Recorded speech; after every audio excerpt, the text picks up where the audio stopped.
live. And if you've joined us live, which no one has, but I'm going to pretend like I did, we're going to be performing an experiment today. Oh, wait, there is one person. Fantastic. Fun fact. Last week, the principal came to my door with the other vice principals and was just looking in the glass. And they were observing. You know, they didn't want to come in, but they were observing. And they were just but it was so awkward. Hold on one second. Please excuse the interruption. At this time, will all seniors and juniors who have completed parking paperwork, please report to the library at this time. Again, anybody? Seniors and juniors who have all their parking paperwork completed, please report to the library at this time. Thank you. Okay. I don't know. Anyway, right. So he came to my door and he's just staring in the window and staring. He's just watching, right?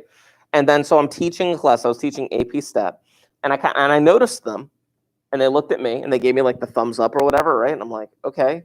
And they wanted me to keep teaching, so I tried to keep teaching. And then at one point, I'm like looking at the class and I'm like, I'm sorry, it's really awkward with you guys there. So he comes in the room. He sticks his head in sideways into the camera for the live stream, waves, and then leaves. Like, have you guys met the new principal? Pat McGee? Mr. McGee? I believe so, something like that, yeah. Okay. Okay, all right. Anyway, back to this. So, people in the stream. I am about to conduct an experiment.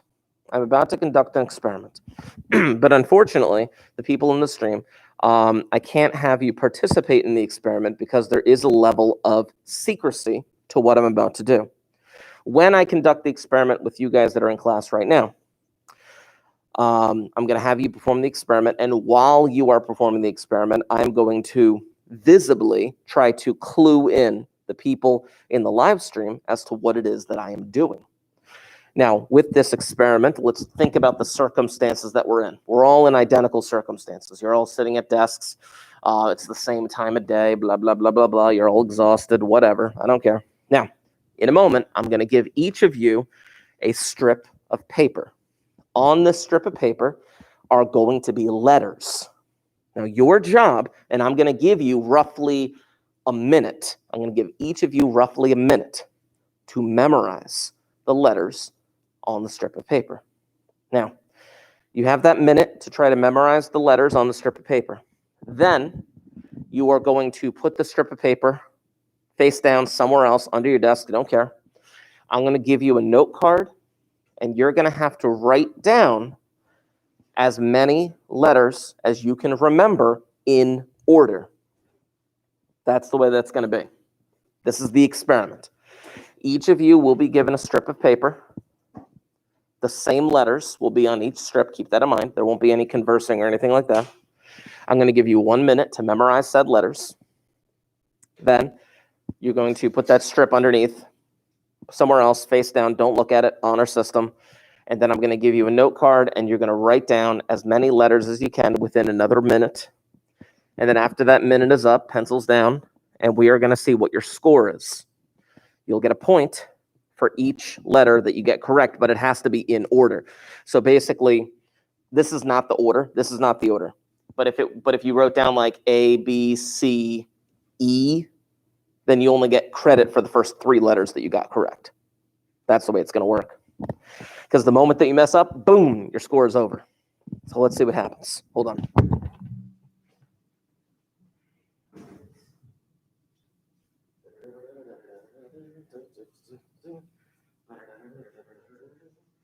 Now, there is a level of randomization to this, but you don't know what that level of randomization is just yet. But there is randomness involved with this experiment. Okay, keep it face down. Keep it face down. Just for a moment, keep it face down. Keep it face down. Keep it face down. Don't write on your desk. Don't cheat. Don't do any of that. This is honor system that we're going to be doing with this experiment. Honor system. Like I said, I'm going to give you 1 minute. Memorize. Don't write anything down. When that minute is up, then you're going to put the paper under your desk face down so you can't see it. I'm going to give you a note card, and then we'll proceed to write. So 1 minute starting now. Flip it over.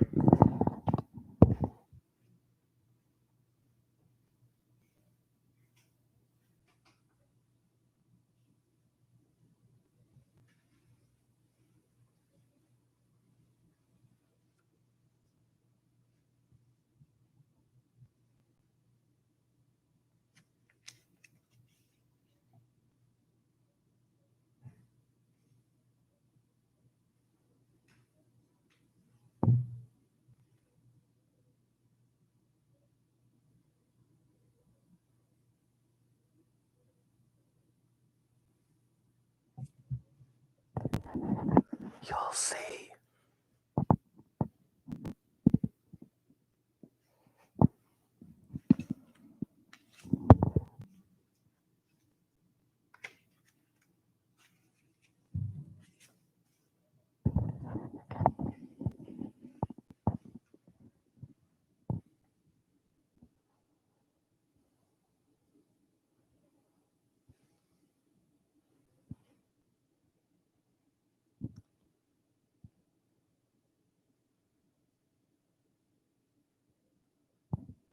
All right, very quickly, put the papers under your desk. Put the paper under your desk. Don't look at it. Paper under your desk, under your desk, under your desk. You have 1 minute to write down as many letters as you can remember in order. Go, go, go, go, go.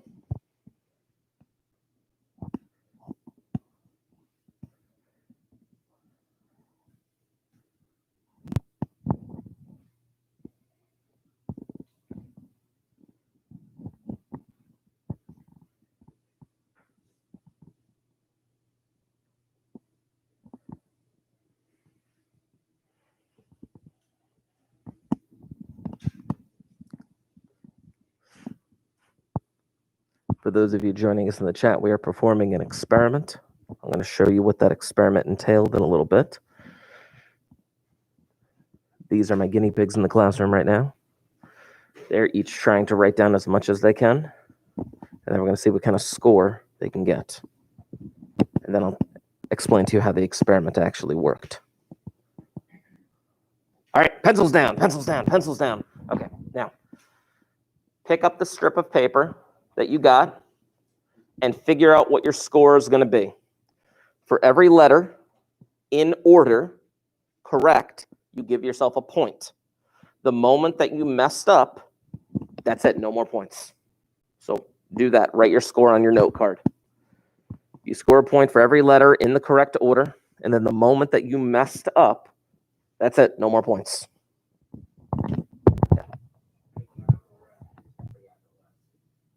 Well, give yourself the appropriate points, though. Oh, we're doing it right now. Yes, give yourself the appropriate points and write it down on the note card. So, like, for example, this would be 3 points. This would be 6 points, and then you keep going from there. And then the moment that you mess up like right here, so you stop. That's it. You ran out of time. Everyone has the same amount of time, right? Okay. And lastly, put your name at the top of the note card. Put your name at the top of the note card because I'm going to take them in a moment.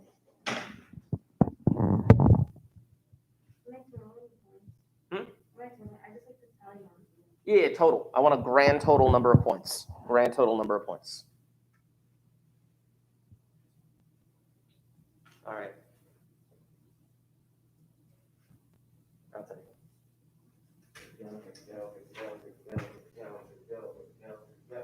Okay. In terms of points, don't destroy the paper just yet. Don't destroy the paper just yet. He got 11. 24. 18. Oh, no, you didn't. No, it's like for each letter, it's a point. Oh, each letter? Yeah. Okay. For each letter, it's a point. So here, figure that out. So 11, 18, 24, and what? 30. Don't discuss yet. Don't discuss yet. Don't discuss yet. So hold on. Let me write this on the board just for the sake of clarification. Okay? Watch what I'm going to do right here because I need you guys in the class to see this visually. 30 and 24. right? 30 and 24. So you got 30 and 24. What is that? 54 total points, right? And you guys got 18 and 11, right? 18 and 11, which is 29 total points. Two people totaled 54. Two people totaled 29. Now, I want to show you this on the big screen so you can see exactly what I'm referring to.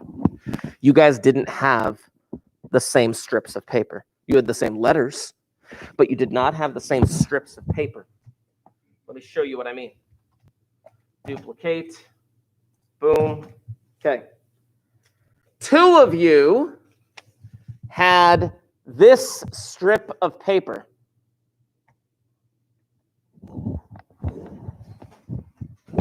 And two of you had this strip of paper.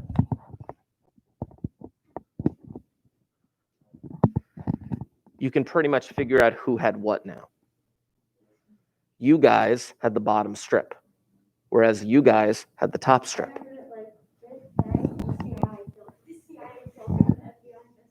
Yes! I'm not even kidding you. That was the whole purpose of this. Because you can see, are they the exact same letters? What's the difference?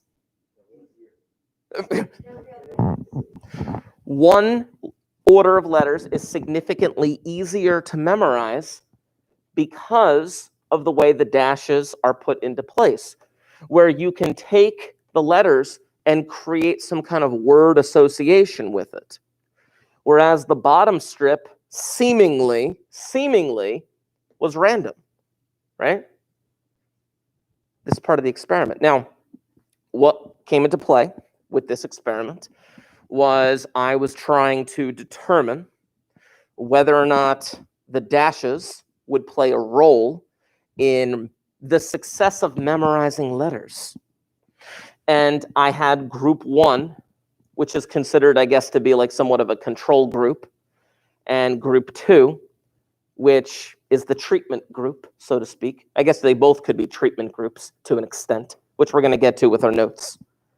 But you can see how this experiment kind of comes into play. So, general rule of thumb for experiments.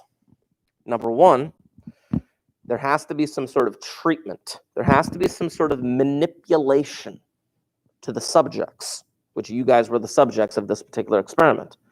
That manipulation, for the most part, should the participant be blind to that manipulation. You were blinded to that manipulation because you didn't know that other people had one strip or the other. You didn't know that. You just had the strip that you had, and you conducted the experiment. So you were kind of blinded to that fact. Sometimes you don't have to blind people in an experiment. Like, for example, if you had like a dog, you wouldn't have to tell the dog, hey, dog, I'm not performing an experiment on you, or some junk like that.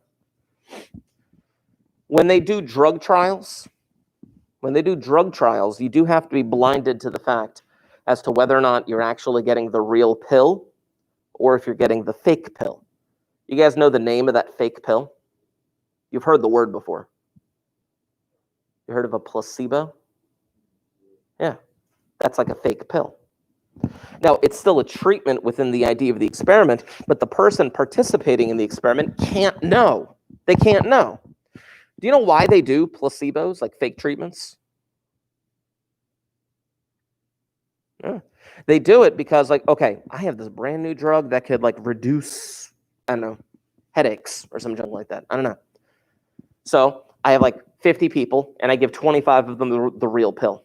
But I want to know, is it the pill that works, or is it the idea that oh, I'm taking a pill, so maybe I'll feel better as a result? So 25 people get the real pill, 25 people get the fake pill, but they don't know that. They don't know. They think they're getting the real pill. They're being manipulated. Yes, I understand. Oh, placebo. She got it.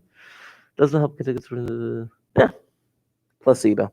But the 25 people who get the fake pill, maybe not subconsciously, but psychologically, they might be like, oh, I took the real pill, even though I really didn't. They don't know that. And then their headache goes away. All sorts of weird stuff that they can do with that. I love it. Placebos and all that fun stuff. So the experiment is run, the treatment is done, and then the results are collected. The results collected in this case were the scores that you guys got. and then an analysis and comparison is done. The comparison that I would do would be the average score of people who got this strip versus the average score of the people who got this strip. That's what I would do for this. Hey, pass your strips forward. I'm just going to take them. Real quick. It's all good. Here we go. Boom, got them. But yeah, I love this kind of experiment. I mean, obviously, when you're participating in an experiment, as I said, there's a certain level of manipulation. But as a participant, you kind of have to be okay with being manipulated. It's what you're signing up for. I don't know. It's kind of a weird thing. You guys ever watch Community? The TV show Community? No? Okay.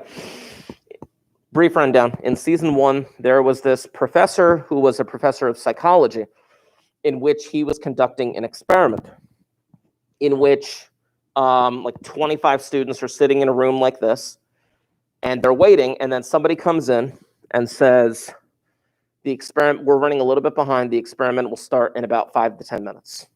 Okay. So they go back in the other room, and all the people are still waiting for like 5 to 10 minutes. But what they don't realize is that the waiting is the experiment. The waiting is the experiment because basically the professor is trying to figure out how long will it take until they crack? How long will someone wait being told very politely, I'm sorry, it'll just be another 5 to 10 minutes. How long will they wait for that experiment? Now keep in mind, they're still getting paid. Typically, if you are in an experiment, people get paid to participate. I'm sorry, I don't have anything for you except for knowledge. Whatever. But they get paid to kind of participate in those experiments. It's kind of weird. That's the rule of thumb, kind of, so to speak. Anyway, so here's what I want to do. I do have some notes to give you that I want to kind of knock out. I do have other things planned after the notes, but it really depends on if we kind of get through them. So what I'm going to ask of you, I'm going to need those notebooks out and open. I'm going to keep these scores for tomorrow. So the 2 students that I have tomorrow will also participate, and their scores will be added to these scores.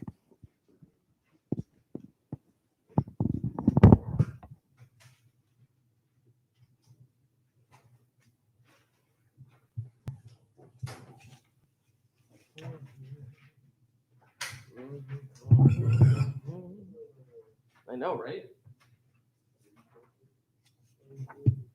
Here. I'll give you just a couple other brief examples of like experiments that could potentially happen. One silly example, and then one like, oh my gosh, they actually did that kind of example. So, serious example, kind of that they've done in like, in the past, like, okay, I don't need to blind them, but maybe I could talk about the idea of like washing machines. I have these different brands of washing machines, and I want to determine whether or not one works significantly better than the other.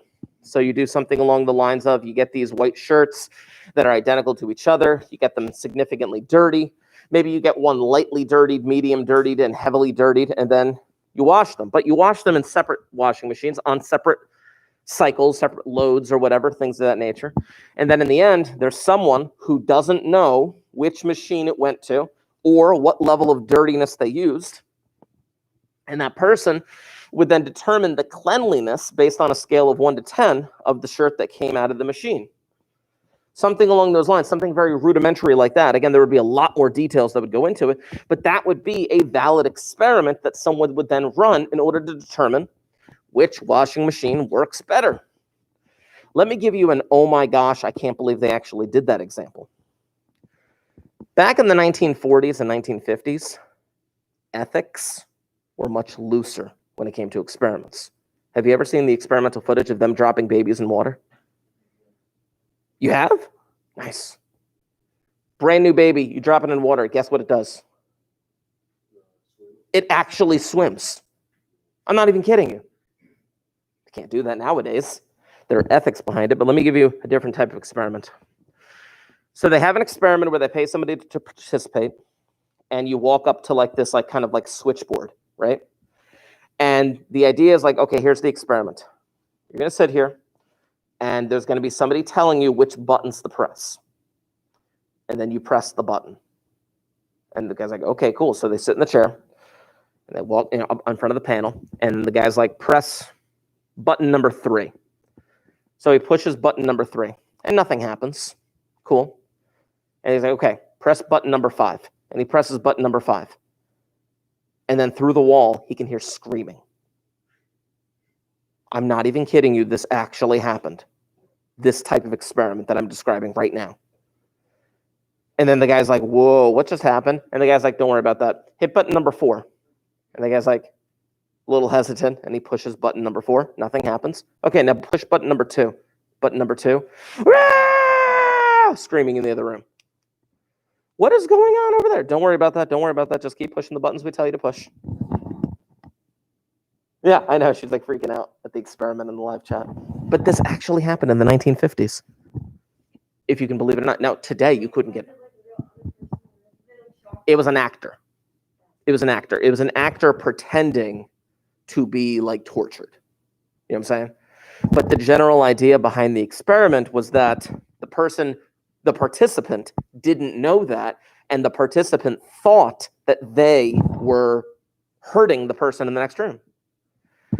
Would you believe that over 75% of participants kept pushing buttons?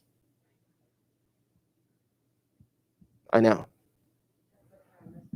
It is very disturbing, but this happened. This happened. You guys know there's, I can't remember the name of the experiment, but there was this college experiment where they went to like a jail with like 50 college students. And they split the college students into prisoners and guards. Have you heard about this one? Maybe, yeah. I don't know about the exact numbers, mind you. I'm just making that up to make it round. So 25 for the weekend. It was just for the weekend. 25 of them would act as prisoners, and 25 of them would act as guards. And basically, like by the end of the weekend, the guards were just mentally abusive of the prisoners, despite the fact that they're all just college students participating in an experiment. They got lost in the illusion of the roles that they were playing. Now, there's a lot of controversy to it because there are some reports saying that the college students were coached into acting a certain way or encouraged to act a certain way. But it happens.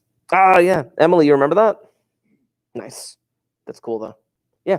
These types of experiments that I'm describing to you with like babies and machines and torturing people, these are unethical experiments. When it comes to experiments, you have to be ethical.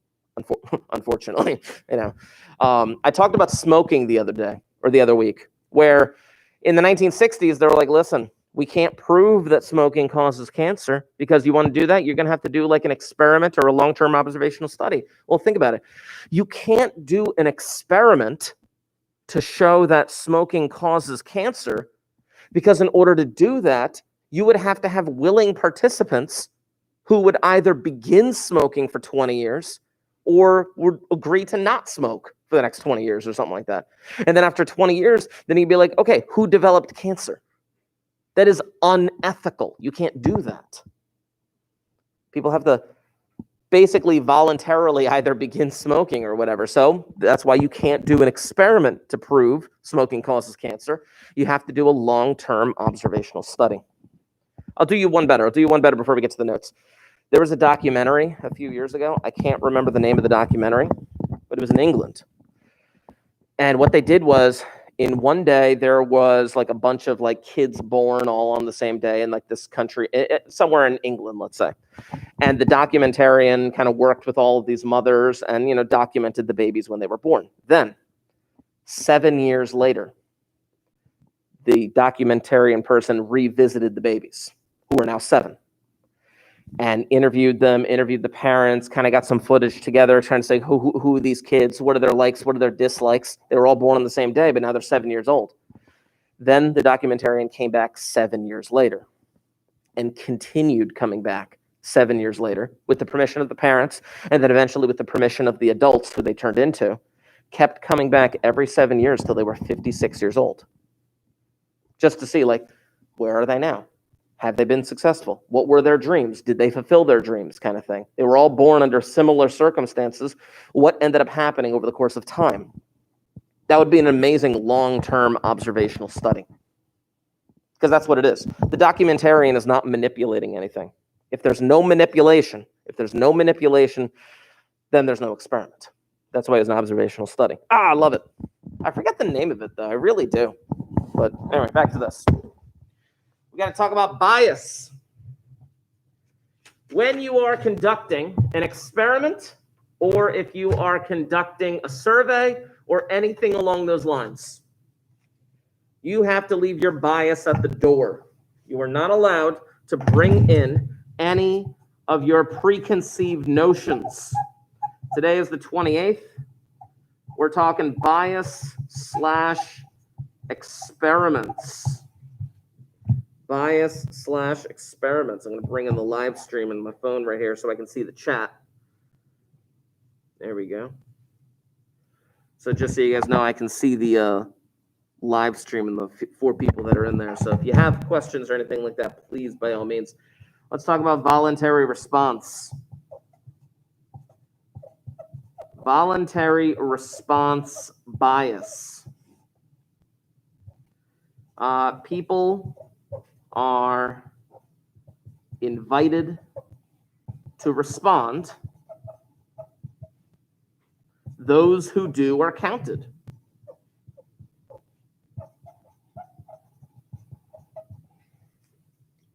I may have mentioned this something like last week. Like, imagine for a moment that Barnegat Township was hosting a physical fitness test in order to determine how physically fit the people of Barnegat actually are. They set this whole thing up. They advertise for weeks. They say, hey, come on out, do this. And then after the experiment or whatever they want to call it, they conclude, man, people of Barnegat are so physically fit. Good for you, Barnegat. Oh, the problem is, do you really think I'm going to show up to that? Do you really, like, come on. The people who are going to show, who are the people who are going to show up to that thing? Strong people, physically fit people, people who are athletic. The show-offy people, maybe. I don't know, maybe. But that's what I'm saying. That's voluntary response. If there is an option to voluntarily respond to something along those lines, then unfortunately, that's a bias that we are going to have to deal with. Now, when it comes to experiments, it's not that they're quote unquote responding. You are actually allowed to have volunteers for experiments. You are. But there has to be a level of randomization in order to eliminate certain levels of bias. We'll get into those details in a little bit. Let's talk about convenience. Convenience bias.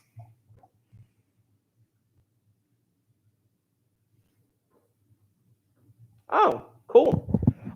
She said the documentary I was talking about, she said it was made into a series, apparently. The Up series, revised from the 7 Up series from earlier years. 7 Up. Because they came back every 7 years. You know, that's cool. Convenience bias. Those in the sample are convenient for us to sample. I'm going to go sample people's opinions about whatever at Wawa. And I'm going to stand outside of Wawa, and I'm going to drink my coffee, and I'm going to ask people as they come out of Wawa. Yeah, that might be a little bit too convenient, especially considering the fact that I'm only getting people who go to Wawa, which is one thing unto itself. Fine. I will randomly sample everyone on my bus, okay? But that's very convenient for you to just do that. That's not really a random sample in that case, you know? When it comes to the analysis as to whether or not a sample is biased or not, we really have to look into how was it collected. Question, at this time of day, actually, no, not at this time of day. Let's say it's like 10 o'clock in the morning. 10 o'clock in the morning. Who's home at 10 o'clock in the morning on a Monday? People who don't go to school? My mother. My dog? People. Yeah, Maybe like some parents who are like stay-at-home parents, the unemployed, the retired, right? If I went out and I started calling to get an answer to who you're going to vote for right now, or at 10 o'clock in the morning, let's say, 10 o'clock in the morning, the only people I'm going to get are those kinds of people. Stay-at-home parents, unemployed, older people, right? Who am I not going to get? I'm not going to get the working class. I'm not going to get people who are working 9-to-5 jobs. I'm not going to get people who maybe 18-year-olds who are in school at the moment or something like that. I'm not going to get the people who maybe they decide to sleep in. I don't know. Whatever. But in those examples, that is a great example of what we call undercoverage. Undercoverage. Undercoverage. Oh, what does it say in the glare? I apologize. Which part of the glare? If you tell me which definition, I'll read it out just so we can get that. But I'm going to write out undercoverage. Undercoverage is some portion of the population, I'm going to abbreviate population, is not sampled or is underrepresented.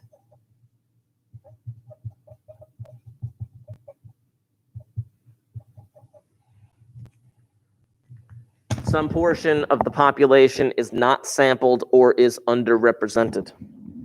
I'll give you an example. You remember Franklin Delano Roosevelt? How many times was he elected president? Come on, history people. 4. Now it's not. They changed it after him. Yes, but he kept on running. Yeah.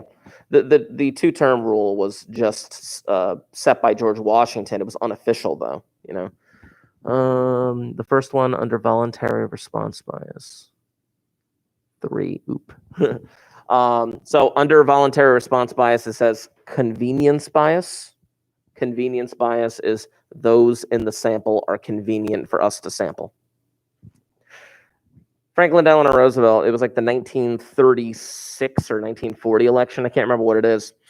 And there was this magazine that asked their people, hey, who do you think is going to win the presidency? Or who are you going to vote for the presidency? You're going to vote for Roosevelt, or are you going to vote for Alf Langdon or some junk like that? I can't remember the guy's name. It's like Alfred Langdon or something. And they wrote in, and it was like, overwhelmingly, Alf Langdon, he's going to be the next president. I don't remember an Alf Langdon president because he didn't win. The problem was this magazine had a very conservative reader base. Very conservative reader base. And as a result, number one, voluntary response, those who responded they volunteered to respond, and they were the only ones that counted. But more importantly, people of vastly differing opinions were not counted at all. They weren't represented in that sample at all. That was a certain level of undercoverage for people who supported Roosevelt. The definition under voluntary response. Oh, people are invited to respond. Those who do are counted. Just trying to get the definition out of the glare. You guys can't see the glare, but there's a giant ball of light right here, which I can't get rid of, unfortunately. Yeah, voluntary response. People who respond, people are invited to respond, and those who do are counted. I should figure out how to, I don't know how to do this just yet, but I got to figure out how to scan this. Possibly, I don't know how to do that. Okay. Do you remember what I told you about what happened in Wisconsin, Pennsylvania, and Michigan? Cool. In those states, there were a certain number of people who did not respond. And as a result of them not responding, their opinion changed the result in those 3 states. This is something called non-response bias. Those who don't respond have different answers to those that do. Those who don't respond have different answers to those who do. That is what happened in Michigan, Wisconsin, and Pennsylvania. The people who decided, I don't want to take part in your survey, flipped those states. They didn't respond. They were like, oh, but Hillary should have won the state by 20 points. Nope. Because those who did not respond still voted. And they're allowed to. You can't force people to respond to a survey. I have a survey question for you all. And I'm going to ask it two different ways. Do you think the Garden State Parkway speed limit should be raised to 75 miles an hour?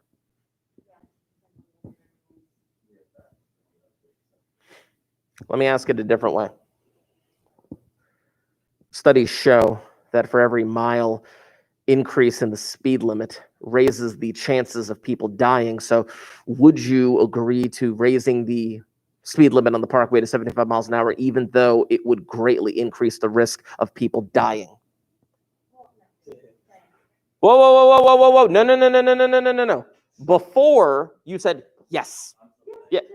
Before you're like, yes. And now I asked that question and you're like, well, here's the thing.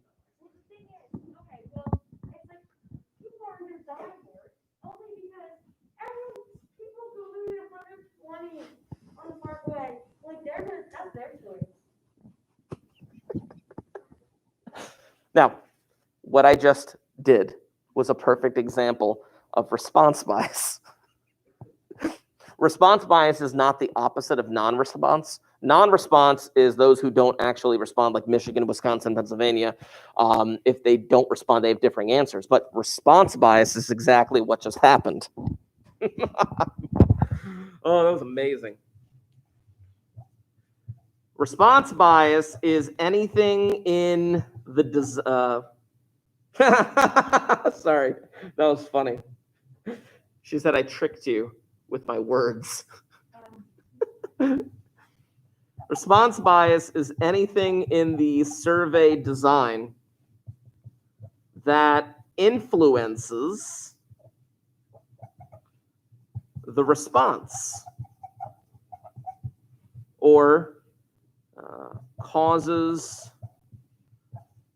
an emotional reaction. Causes an emotional reaction.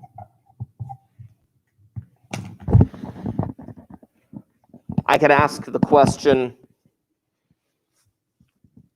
hey, do you think that companies who pollute in rivers that kids like to swim in, do you think that those companies should be responsible for cleaning up those rivers? What would most people respond? Yeah. But I prefaced the entire thing by saying, well, listen, they're polluting. Kids are want to swim in that river. Don't you think that company who did the polluting should be responsible for cleaning it up? That is a perfect example of response bias because I'm influencing the type of result I want to get. With the 75 mile an hour thing, I asked the first question. I said, hey, should it be raised to 75 miles an hour? You're like, yeah, sure. There's nothing wrong with that question. There's nothing wrong with that question. But the second that I introduce all of this other stuff about statistics and people dying and, given that more people are gonna die, would you agree to raise the speed limit? All of a sudden, I am kind of garnering an emotional reaction, number one. Number two, I'm influencing the type of response that I want to get. That's a response bias. Your job, whether it be for surveys or experiments, are to eliminate as much bias as you can. Eliminate as much bias as you can.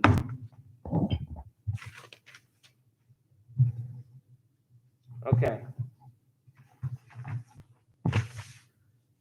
Let's talk a little bit about experiments. I'm going to give you an example. And I'm going to talk about this question a little bit. Oh, I totally misspelled does because I don't know what I'm thinking. Does music education cause good grades?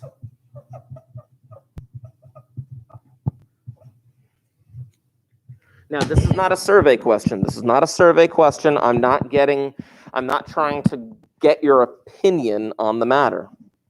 I'm talking about the idea of an experiment or a possible observational study. Does music education cause good grades? One might, and actually, crazy coincidence.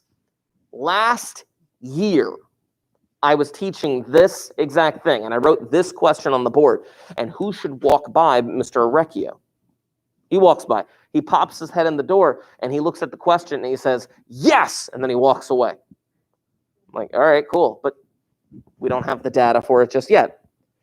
But one might think, yes, music education could cause good grades. Well, there are certain caveats to that. Is it the music education that causes the good grades?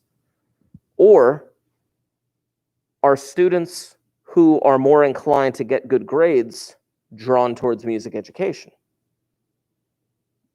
That's a big question right there. I don't know what the answer is. I don't know what the answer is. Is it that maybe if you're in like honors AP classes or whatever, when you guys first learned to like play musical instruments, like at elementary school, did they start pulling you in for that stuff? Third grade, something like that?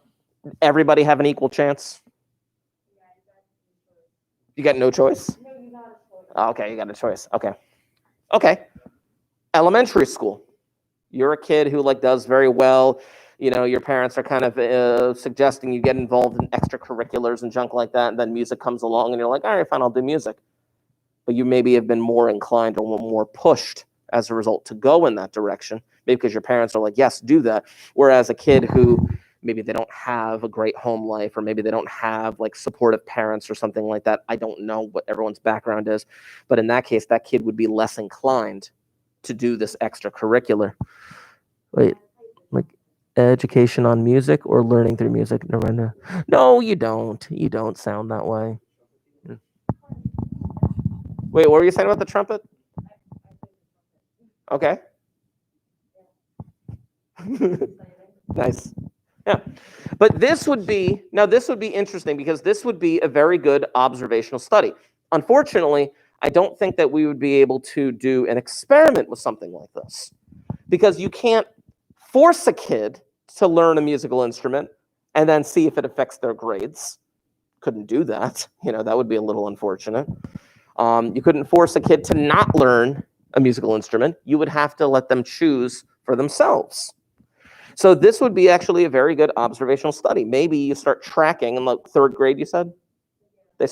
Maybe you start tracking in third grade through an observational study, kids who opted to go for music and not music, see what their grades ended up being, maybe see what their grades were beforehand, and just kind of do the observational study from there. Now, I lump observational studies in with experiments because they are kind of one and the same. The only difference between an observational study and an experiment is whether or not you, as the experimenter, as the person running the show, are you manipulating something? If you are manipulating something, then it's experiment. If you're not manipulating anything, then it's an observational study. Manipulation sounds like a really bad thing, but we end up using that term all the time when it comes to experiments. So, an observational study. In an observational study, there is no manipulation of factors, choices / results are observed. They're just simply observed. You're a fly on the wall, is what you are when it comes to observational studies. Now, there's actually two different types of observational studies. There is something called retrospective versus prospective. When you guys hear the word retrospective, what do you kind of think of? When you hear the word retrospective, what do you kind of think of?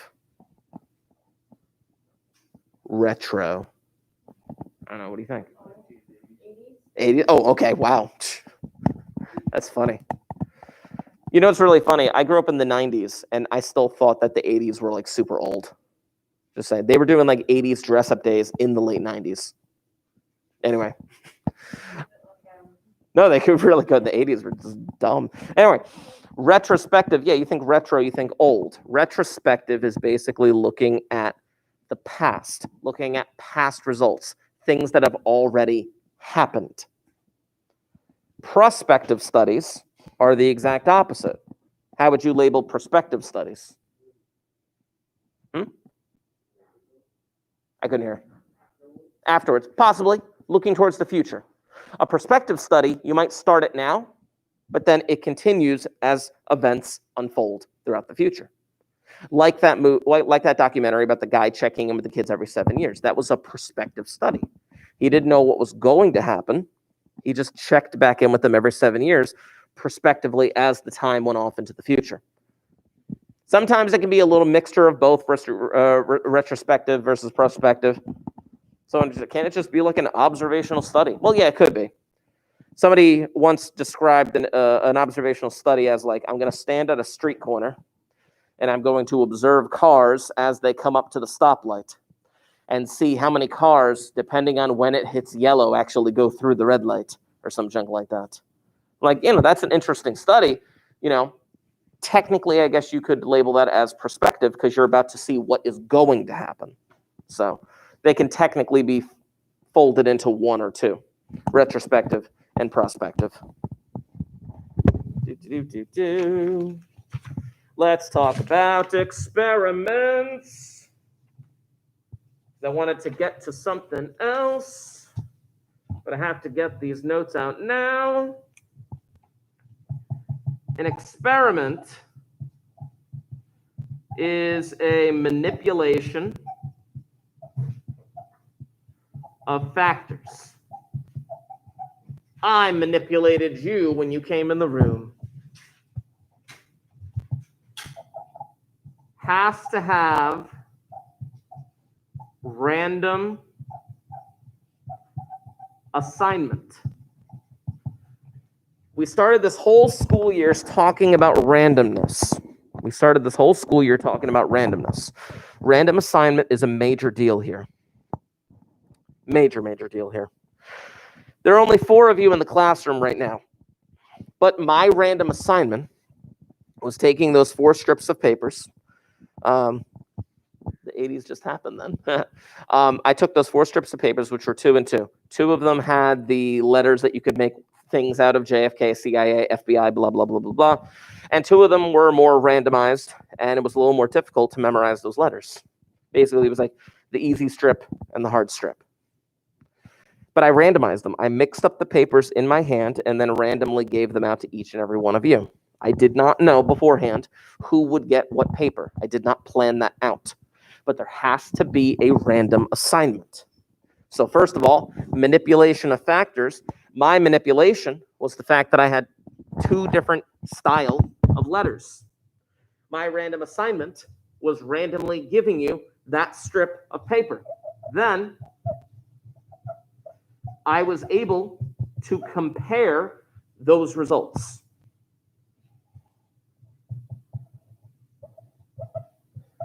You humans were subjects or participants in my experiment. That's who you were. You were subjects/participants. If you are a human being in an experiment, that is what you would be referred to in the conclusion. Anything else? Whether it be animals, whether it be inanimate objects, it doesn't matter what it is. Anything else is referred to as an experimental unit. You don't call a human being an experimental unit. That's a little harsh.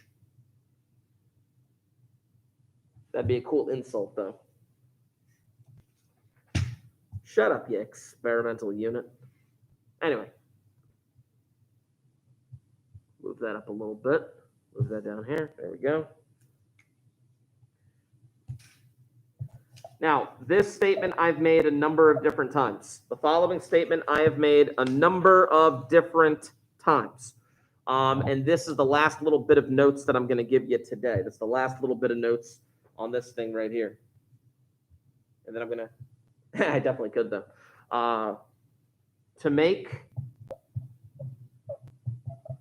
a claim. To make a claim. Now, when I say a claim, like music education causes good grades, smoking causes cancer, storks cause babies. If I want to make a claim like that, we need a well-designed, well-constructed experiment or observational study.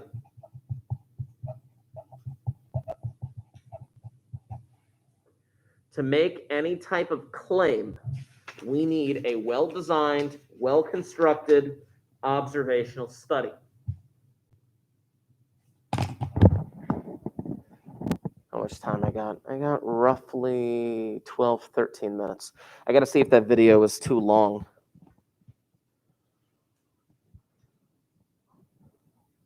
I believe the video that I'm going to be looking for might be too long. Maybe I can skip a few parts. Actually, yes, I could. Maybe I could, maybe I can't. We'll see. But I'm going to give you a moment to write this down. I'm going to bring up the video that I wanted to show.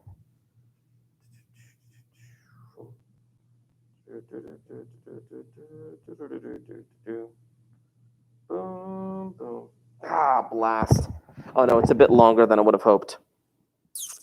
Okay, here's what I'm going to do. We only have about 12 minutes. The video that I want to show you is roughly 20 minutes long. So obviously, unfortunately, we're not going to be able to finish the video today.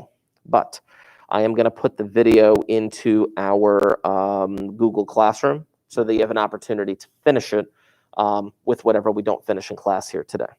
So some of you may be familiar with John Oliver from HBO. Okay, cool. All right. John Oliver, first of all, regardless of political standings, regardless of what you believe personally, the video that I'm going to show you doesn't have really much to do with that. The video that I'm going to show you has to do more with statistics and some concept called p-hacking and the claims that people make based on certain studies. There is a bit of foul language in it, so please, can we all be adults, I guess? I don't know. But there is a bit of foul language and a bit of raunchiness to it. But of course, that's HBO for you. Let's see here. YouTube, John Oliver stat. Nope, that's not it. Come on. I had it before. Just go to YouTube. John Oliver stat. There it is. Yep.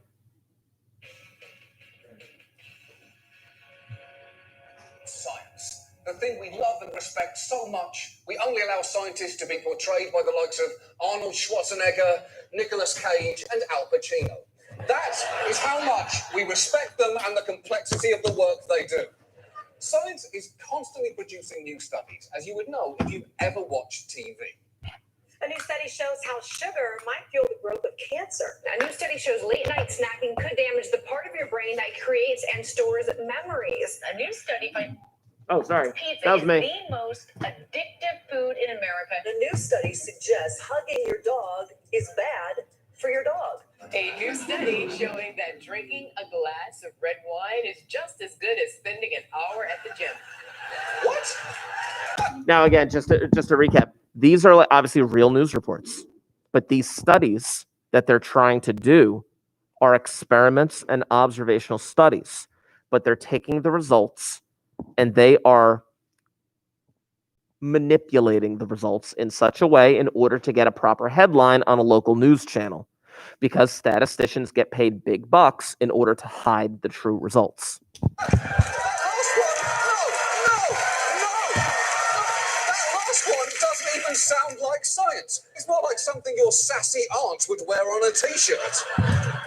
And when studies aren't blanketing TV, they're all over your Facebook feed with alerts like study finds liberals are better than conservatives at smizing, your cat might be thinking about killing you, and scientific study shows that bears engage in fellatio. And by the way, I'm not interested. Let me know when bears start engaging in some mutually pleasurable 69ing. Hashtag bear pleasure, hashtag feminism. Time.com once even ran the headline, scientists say smelling farts might prevent cancer, which I would say was the most unfortunate thing Time ever published. But then, this is a magazine that once did a cover story on those Asian American whiz kids. The point is, there are now so many studies being thrown around, they can seem to contradict one another. In just the last few months, we've seen studies about coffee that claim it may reverse the effects of liver damage, help prevent colon cancer, decrease the risk of endometrial cancer, and increase the risk of miscarriage. Coffee today is like God in the Old Testament. It will either save you or kill you, depending on how much you believe in its magic powers. And after a certain point, all that ridiculous information can make you wonder, is science bullshit? To which the answer is clearly no, but there is a lot of bullshit currently masquerading as science. So tonight, we thought we'd talk about a few of the reasons why. And first, not all scientific studies are equal. Some may appear in less than legitimate scientific journals, and others may be subtly biased because of scientists feeling pressure to come up with eye-catching positive results. My success as a scientist depends on me publishing my findings.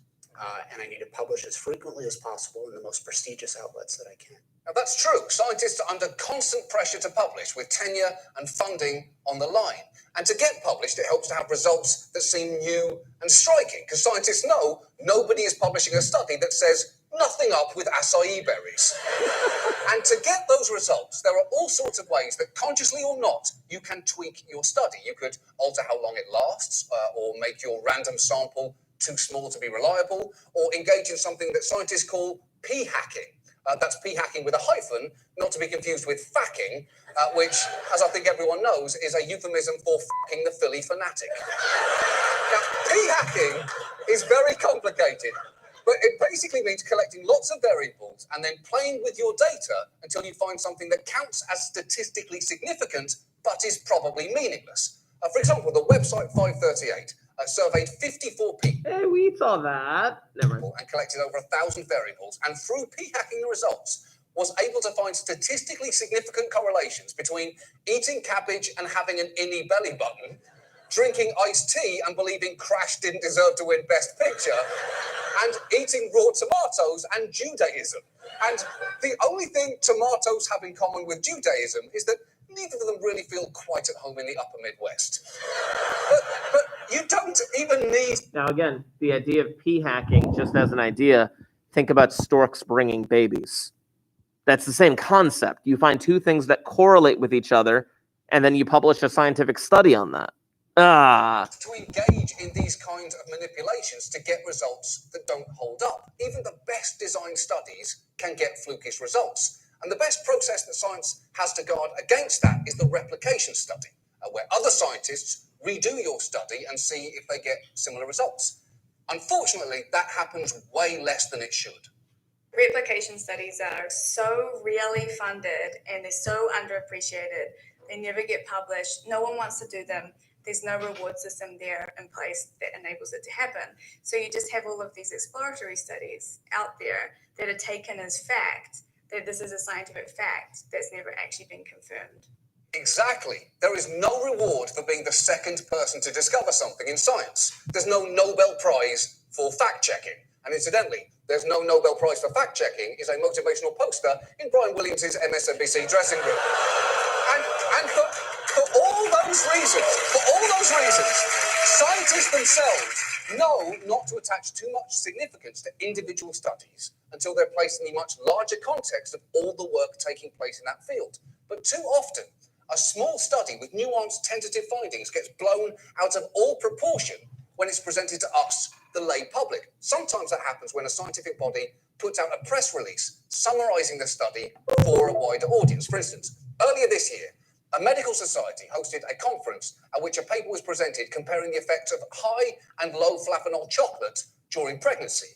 If that sounds narrow and technical, it was supposed to be. There wasn't even a control group of women who didn't eat chocolate. And the study found no difference in preeclampsia or high blood pressure between women who ate the two chocolates. So there is no way a study that boring can make it to television, right? Well, wait.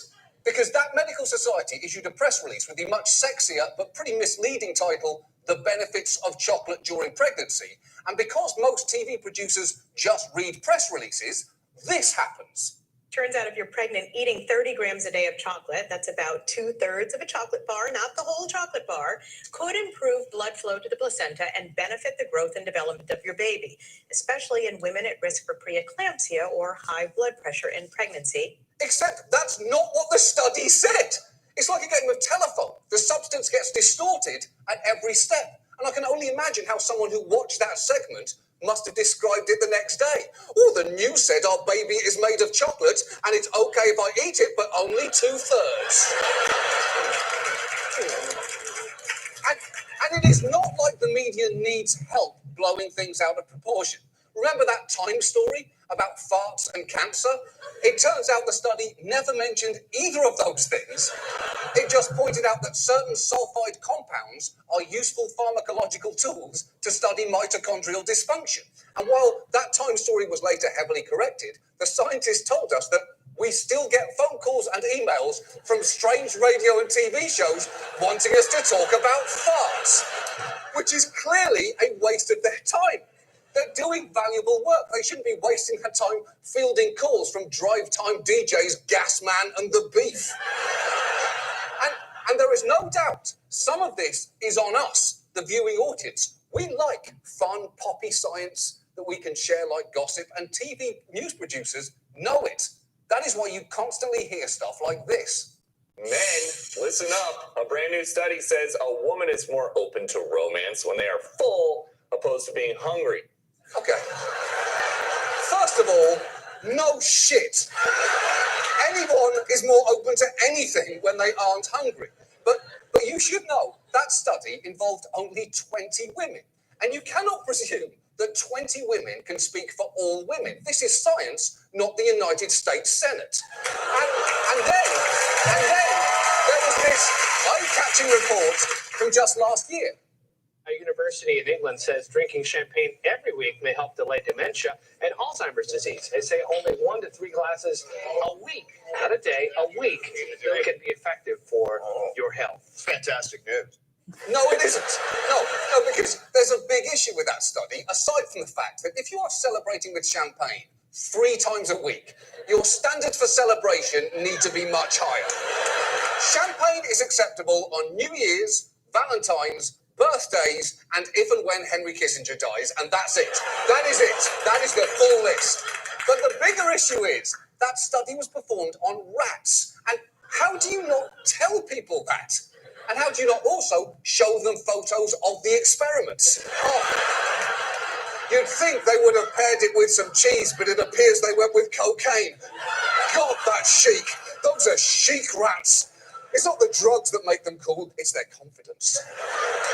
But the truth is, while studies performed on rats and mice are undeniably useful, their applicability to humans can be limited. The overwhelming majority of treatments that work on lab mice do not wind up succeeding in humans, which means 2 things. A, we shouldn't rush out to report rodent results. And B, during lab mouse funerals, when they say, at least he didn't die in vain, most of the time they are lying. I know it hurts to hear that, but them's the breaks, mouse.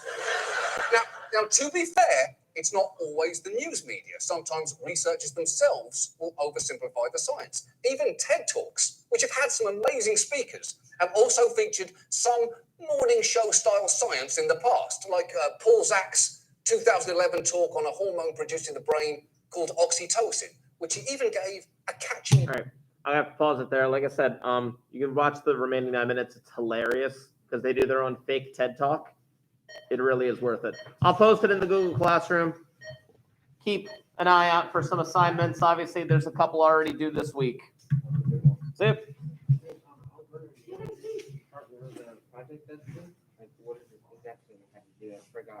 On the Google, you got on the Google Classroom? Yeah. Okay. On the Google Classroom, if I can bring it up right here. Here we go. Classwork. Project beginning. Oh, let me kick off the live stream real quick because I'm still live streaming. I apologize for still live streaming. I forgot you guys were there for a minute, but have a good day. I'll see you later. Click.